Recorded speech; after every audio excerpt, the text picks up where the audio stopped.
Because descriptive epidemiology is so important so that we can examine the distribution of disease, whether that be by incidence or prevalence, let's spend a couple of slides reviewing what we mean by descriptive epidemiology.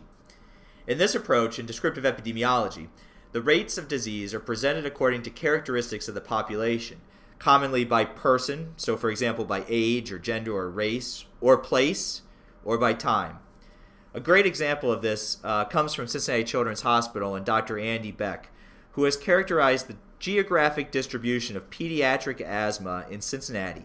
And what he's found is striking disparities across the neighborhoods in Cincinnati. This observation has led to a number of studies of factors related to these disparities. What is it that makes certain neighborhoods have higher asthma admission rates, for example, compared to others? And has also contributed to a number of public health and other interventions that are designed to reduce these disparities. Descriptive epidemiology often provides information to healthcare providers and public health agencies, and disease surveillance is a critical function of our local health agencies. So let's go through a few examples of descriptive epidemiology taken from the CDC's report on asthma in the United States.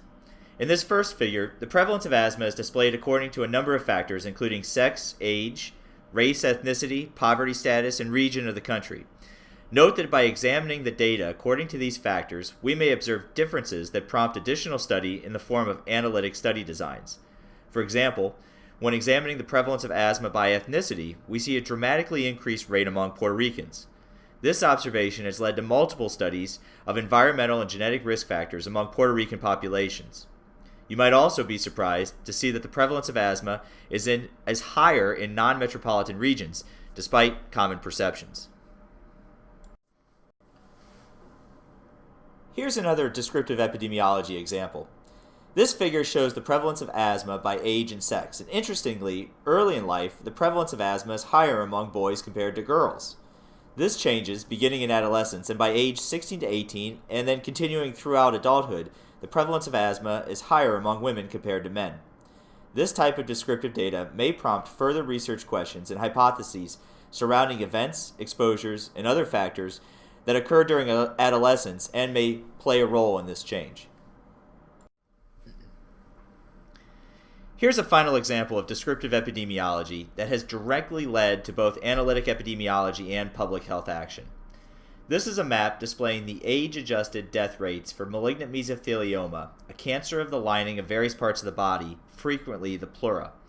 Almost all mesothelioma is linked to exposure to asbestos or other similar fiber types, including erionite.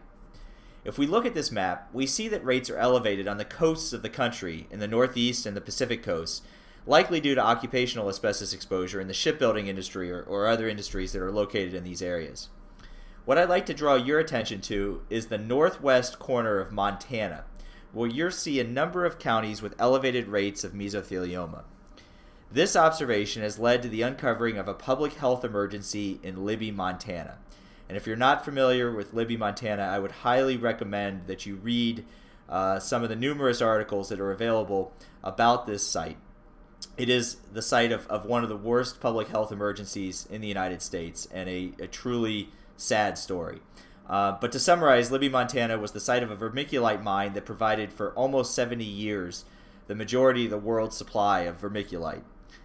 The problem was, and unfortunately, the vermiculite ore that was mined from the Libby mine was contaminated with amphibole asbestos fibers.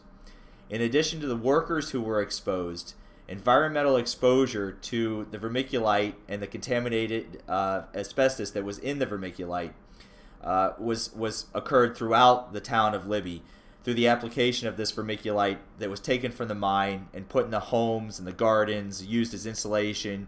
It was put on the baseball fields, the high school track, and other locations throughout the town. And this exposure has now been linked to numerous cases of mesothelioma and other asbestos-related disease among residents of this town.